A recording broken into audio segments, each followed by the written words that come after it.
Financial markets పై పట్టు సాధించాలనుకునే వాళ్ళు Revanth conduct చేసే వెబినార్ కోసం ఈ నెంబర్ కి కాల్ చేయండి. నమస్తే, వెల్కమ్ టు సుమన్ టీవీ. నేను మీ విష్ణు. ప్రస్తుతంతో పాటు senior stock market analyst GVS Satyanarayana గారు ఉన్నారు. వారితో మాట్లాడదాం. సార్ నమస్తే. సార్ సత్యనారాయణ గారు నమస్తే.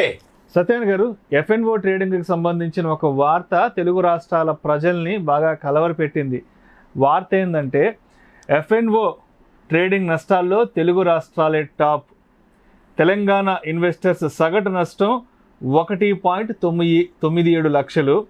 ఏపీ మదుపర్ల నష్టం 1.45 లక్షలంటూ కూడా F&O ట్రేడింగ్లో ఎక్కువగా మన తెలుగు రాష్ట్రాల ప్రజలే పెద్ద ఎత్తున నష్టపోతున్నారంటూ కూడా వార్త ఇవాళ అందరినీ కలవరపెడుతోంది. ఎందుకంటారు మన తెలుగు వాళ్ళే దీంట్లో ఎక్కువ టాప్లో ఉన్నారు నష్టపోవడంలో? దానికి గల కారణాలేంటి? మరి ఈ నష్టాల నుంచి బయటపడాలంటే దానికి ఉండవలసినటువంటి పరిష్కార మార్గాలు కూడా మన ప్రేక్షకులు తెలియజేయగలరు. ఎక్కువ శాతం 3 ఉంటుంది: ఆశ, అత్యాశ, దురాశ. లిమిటెడ్గా ఆశ పడ్డావు అనుకోండి, అంటే ఏదో మంచి కంపెనీలు కొనుక్కున్నావు, లాంగ్ టర్మ్ ఉన్నావు, ఏదో ₹1, ₹2 వడ్డీ వర్కౌట్ అవుతుందా లాంగ్ టర్మ్కి, ఓకే, ఎక్కువ కాలం ఉంటాడు. ఇక అత్యాశ అంటే తక్కువ కాలంలో, తక్కువ టైంలో, తక్కువ పైసలతోటి ఎక్కువ లాభాలు సంపాదించడం అత్యాశ. ఓకే, ఆశ ఉండొచ్చు, అత్యాశ. ఇక దురాశ ఉంటుంది. చూసినారు, F&O అంటే సింపుల్గా దురాశే. దురాశ అంటే ఏంది? 10 రూపాయలతోటి ₹100 సంపాదిద్దాం అనేది. దురాశ దుకాణానికి చేటు. ఇంకొకటి జనరల్గా పేరులోనే ఉంది. అంటే జనరల్గా ఫ్యూచర్స్ అండ్ ఆప్షన్స్. ఫ్యూచర్స్ చేసే వాళ్ళకి ఫ్యూచర్ ఉండదు అనేది ఒక నానుడు ఉందన్నమాట జనరల్గా. అంటే నీ ఫ్యూచర్స్లో పెరుగుద్దని నువ్వు కొంటావు, కానీ అది పెరగదు, పడుద్ది. అంటే నీవు ఎప్పుడు అంటే నీ ఆలోచనకి అది ఎప్పుడు రివర్స్ ఉంటుంది అనమాట ఫ్యూచర్స్లో. కాబట్టి చాలా అవగాహన ఉంటే తప్ప మనము F&Oలోకి ఎంటర్ కాకూడదు. F&Oలో బెనిఫిట్స్ చాలా ఉన్నాయి, కానీ ఎవరో కొద్ది మందే బెనిఫిట్ పొందగలుగుతారు. ఎప్పుడు పొందగలుగుతారు అంటే ఏజ్ ఒకటి, ఎక్స్పీరియన్స్ ఒకటి, ఎడ్యుకేషన్ ఒకటి, ఇవన్నీ అయితే తప్ప F&Oలో పైసలు రావనేది లేదు. వస్తాయి, కానీ దానికి ఎలా వస్తాయి ఏంటిది అనేది వేరే విధంగా ఉంటుంది. ఉదాహరణకి F&Oలో పైసలు ఎప్పుడు వస్తాయంటే, ఉదాహరణకి MRFO లేకపోతే ఏషియన్ పెయింటో లేకపోతే బాషో ఏదో ఒక మంచి కంపెనీ నువ్వు కొనాలి అనుకుంటే, ఉదాహరణకి పెద్ద మొత్తం కావాలి. ఇప్పుడు ఉదాహరణకి MRFA ఉంది, 1,35,000 1,40,000 ఉంటుంది షేరు. అదే F&Oలో అయితే 1,50,000 2 లక్షలు పెడితే, అంటే ఒక షేర్ కంటే కొంచెం ఎక్కువ పెట్టేస్తే నీకు లాట్ అని ఉంటుంది. ఏది? F&Oలో 5 షేర్లు వస్తాయి లాట్.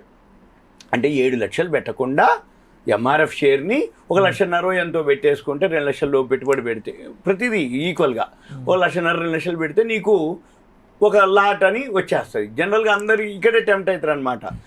MRFను కొనుక్కోవడానికి ఓకే, మనం తక్కువ పెట్టుబడితోటి ఎక్కువ షేర్లు వస్తుంది, ఓకే. కానీ మరి అది పడితే, MRF తగ్గితే కూడా నువ్వు లాస్ని భరాయించగలిగే శక్తి ఉండాలి. నువ్వు పెరిగేటప్పుడు కొనుక్కుంటే బెనిఫిట్లో ఉంటావు, పడేటప్పుడు కనుక కొంటే లాస్లో బుక్ అయిపోతావు. ఇక పోతే ఇప్పుడు మీరన్నట్టు ఈ ఆర్టికల్లో ఇక్కడ జరిగిందంతా F&Oలో ఎవరైతే ఉన్నారో ట్రేడింగ్ చేసే వాళ్ళందరికీ లాభాలు తక్కువ, నష్టాలు ఎక్కువ. జరిగిందల్లా ఏంటిది? లాభం తక్కువ వస్తుంది, నష్టమో ఎక్కువ వస్తుంది. ఇంకోటి కూడా జనరల్గా అందరు కూడా అల్ప సంతోషాలు ఉంటారు F&O చేసేవాళ్ళు ఎక్కువ శాతం. లాభాలు తక్కువ, నష్టాలు ఎక్కువ అంటే ఏంటంటే 1,000-2,000 లాభం రాగానే కట్ చేసుకుంటాడు, అంటే తీసేసుకుంటాడు. నష్టం వస్తుంది అంటే సపోజ్ F&O చేస్తుంటాడు ఫ్యూచర్స్, లేదు ఆప్షన్ తీసుకుంటాడు, అది లాభం కొంచెం రాగానే క్లోజ్ చేసుకుంటాడు. ఇక మళ్ళీ ఏం చేస్తాడు? ఇంకోటి ఎంటర్ అవుతాడు, కానీ నష్టం వస్తుంటుంది, అంటే తగ్గిపోతుంటుంది. అయితే చూస్తూ ఉంటాడు, ఇక మార్జిన్ కడుతూ ఉంటాడు అనమాట. చివరికి ఇక మొత్తం ఇక లాస్ అయ్యేదాకా అయిపోతుంది. అప్పటికి ఎక్స్పైర్ అయిపోద్ది, టైం అయిపోద్ది, ఇంకా క్లోజ్ అయిపోద్ది. అందుకని ఎక్కువ శాతం ఏమైందంటే F&Oలో చేసేవాళ్ళు లాభం ఎంతైతే లిమిట్లో తీసుకుంటారో నష్టాన్ని కూడా వీలైతే లిమిట్లో కట్ చేసుకోగలగాలి. కానీ 100లో 90 మంది నష్టపోయే వాళ్ళందరూ ఎవరైతే నష్టపోతున్నారో వాళ్ళు కట్ చేసుకోరనమాట. ఇక రేపు రాదా, ఎల్లుండి రాదా, నాకు మళ్ళీ రికవరీ కాకపోద్దా అనుకుంటారు. అందుకని అదొకటి. రెండోది, ఎక్కువ శాతం సెబీ మొదటి నుంచి కూడా చెప్పుకొస్తుంది, ఏదైతే F&Oలో ట్రేడింగ్ చేస్తున్నారో చిన్న ఇన్వెస్టర్లే నష్టపోతున్నారు. ఈ చిన్న ఇన్వెస్టర్లు ఎక్కువ శాతం 93% అనమాట, 100లో 93% నష్టపోతారు. కాబట్టి మీరు సెబీ చీఫ్ కూడా అనౌన్స్ చేయడం, అంటే అందరూ కూడా RBI గవర్నర్ గారు కానీ, అంతకుముందు సెబీ చీఫ్ కానీ, ఎవరైతే షేర్ మార్కెట్లో పెద్ద పెద్ద ఎనలిస్టులు కానీ లేకపోతే ఏవైతే బ్రోకింగ్ ఫర్మ్లు వాళ్ళంతా చెప్తారు, బాబు నువ్వు దూరంగా ఉండు అని. అయితే వీళ్ళందరూ ఏంటిదంటే ఇక కరోనా తర్వాత బాగా హైప్ వచ్చేసింది, బాగా buzz create అయింది. దాని తర్వాత వాళ్ళు చేయటం. అయితే ఈ నష్టం, ఇంత నష్టం ఏ దేశంలో ఏ స్టేట్కి లేదట. మన ఒక్క అంటే వాళ్ళ డేటానే, ఎవరి డేటా కాదు, సెబీ వాళ్ళ డేటా ప్రకారమే ఇండియాలో ఇన్ని రాష్ట్రాల్లో ఏ రాష్ట్రాల్లో లేనటువంటి నష్టాలు మన రాష్ట్రంలోనే, తెలుగు రాష్ట్రాల్లోనే ఎక్కువ శాతం నష్టపోతున్నారు అనేది 2023-24 గణాంకాల ప్రకారం ఒక్కొక్క వ్యక్తిగత ట్రేడర్ ఎవరైతే ఉన్నారో, తెలంగాణ అయితే 1.97 లక్షలు, ఆంధ్రప్రదేశ్లో అయితే 1.45 లక్షలు చొప్పున ఎవరైతే ట్రేడింగ్ చేస్తున్నారో F&Oలో సగటున పోగొట్టుకున్నారని చెప్పడం జరిగింది.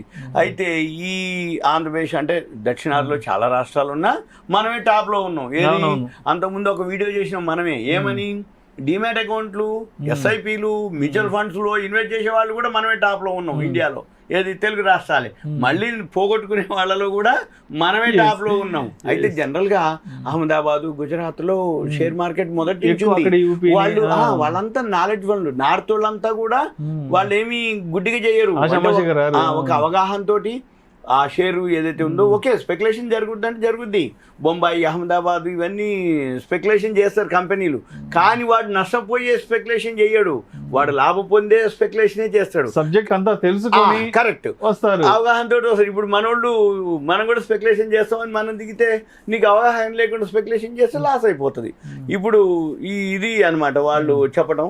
అయితే వీళ్ళందరూ ఎందుకు చేస్తారు, ఎట్లా జరిగింది అనే దానికి ఏంటిదంటే కాన్ఫిడెన్స్ వేరు, ఓవర్ కాన్ఫిడెన్స్ వేరు. కాన్ఫిడెన్స్ అంటే ఏంది, ఒక నమ్మకంతో చేయటం. ఓవర్ కాన్ఫిడెన్స్ అంటే ఏంటంటే అతి నమ్మకం.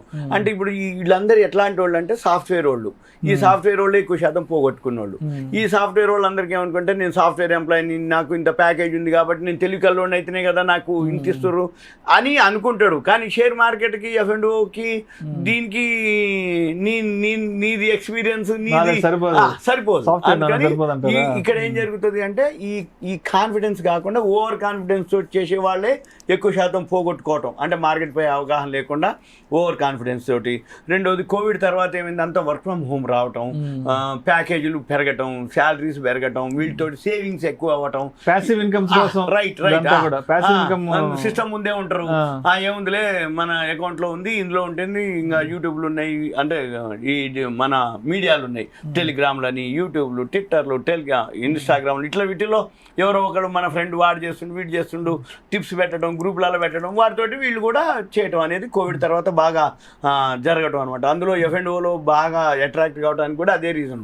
అంటే తక్కువ టైంలో తక్కువ పెట్టుబడితోటి ఎక్కువ లాభాలు రావడం అనేది జనరల్గా అనమాట. అప్పట్లో కొనుక్కున్న వాళ్ళందరికీ వచ్చినాయి అని చెప్పేసి ఇక మిగతా వాళ్ళు వాడిని బేస్ చేసుకొని చేయటం. అయితే ఎక్కువ శాతం నార్త్, ఈస్ట్, వెస్ట్ వాళ్ళు వాళ్ళకున్నంత అనుభవం మనకు లేకపోవటం, జాగ్రత్త మనం తీసుకోకపోవటం. సో మరి ఇప్పుడు ఈ నష్టాల నుంచి మనం బయటపడి కొంత సేఫ్ జోన్ లో ఉండాలి, ఇంతలా నష్టపోకూడదు అంటే దానికి ఏంటి మన వైపు నుంచి మనం చేయాల్సిన పనులు ఏంటి? సింపుల్ గా ఏం లేదు, అవగాహన తెచ్చుకోవాలి. F&O కంటెంట్ కాన్సెప్ట్ నేర్చుకోవాలి.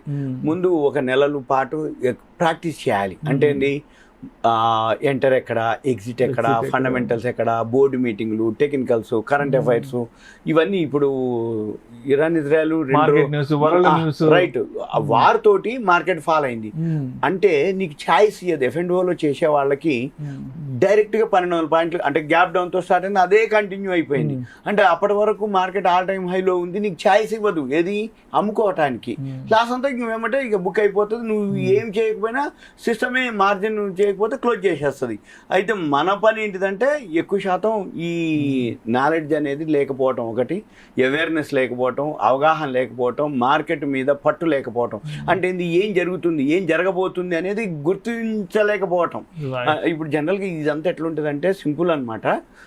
20 ఏళ్ళ వాళ్ళకి, 22 ఏళ్ళ పిల్లలకి మోటార్ సైకిల్ ఇచ్చినా, కార్ ఇచ్చినా వాళ్ళకి ఎక్సలేటర్ మీద ఉంటుంది తప్ప దాని కంట్రోల్ ఉండదు. అంటే ఏంటిది, పోతుంది అంటే ఎక్సలేటర్ పోతుంది. కానీ కొంచెం ఏజ్ వచ్చిన వాళ్ళు ఏం చెప్తారు, నీ కంట్రోల్లో ఉండగలిగే స్పీడే నువ్వు పో, భయం ఉండాలి. ఇప్పుడు 100-120 పోతుంది మోటార్ సైకిల్, కానీ నువ్వు కంట్రోల్ చేసుకోగలిగే స్పీడ్ ఉంటే పో. నీకు కంట్రోల్ చేసుకోలేని స్పీడ్ ఉంది అనుకో వేస్ట్, అంటే యాక్సిడెంట్ అయ్యే అవకాశాలు. ఇది కూడా అంతే, షేర్ మార్కెట్లో ఏదున్నా సరే దానికంటూ ఈక్విటీలో కానీ అయితే ఇప్పుడు మామూలుగా అయితే అవగాహన దేనికి అక్కర్లేదు, ఐపీఓలకు అక్కర్లేదు, ఎస్ఐపీఎల్కి అక్కర్లేదు, మ్యూచువల్ ఫండ్స్కి అక్కర్లేదు, ఈటీఎఫ్లకి అక్కర్లేదు. ఏముంది, ఏదో ఒక ఈటీఎఫ్ ఎవరిని అడిగినా ఏ బ్రోకింగ్ ఫర్మ్ అడిగినా చెప్తారు, ముందు చిన్న అమౌంట్తో స్టార్ట్ చేయాలి. నీకు అది లేదు. ఒక్క F&O చేయాలన్నా సబ్జెక్ట్ ఉండాలి, ఐడియా ఉండాలి. ఏం లేండు మార్కెట్లో భూములు స్కాములు జరుగుతూ ఉంటాయి. ఇప్పుడు ఎవరికి ఆ ఎక్స్పీరియన్స్ అంటే F&Oలో చేసే వాళ్ళకి అర్థమైంది ఎలాంటి ఎక్స్పీరియన్స్. ఇప్పుడు ఇరాన్-ఇజ్రాయెల్ వార్ వచ్చింది, మార్కెట్ ఏం జరిగింది F&Oలో, ఎలక్షన్స్ టైంలో ఎగ్జిట్ పోల్ అప్పుడు ఏం జరిగింది, అసలు రియల్ రిజల్ట్స్ వచ్చినప్పుడు ఏం జరిగింది, F&Oలో ఇట్లా అంటే వేల పాయింట్లు అప్ అండ్ డౌన్ జరిగినప్పుడు ఏం జరుగుతున్నాయి అదంతా ఎక్స్పీరియన్స్ మీద రావాల్సిందే. అవగాహన తెచ్చుకొని చేస్తే okay. Thank you sir. Okay, Suman TV ప్రేక్షకులకు ధన్యవాదాలు. Thank you.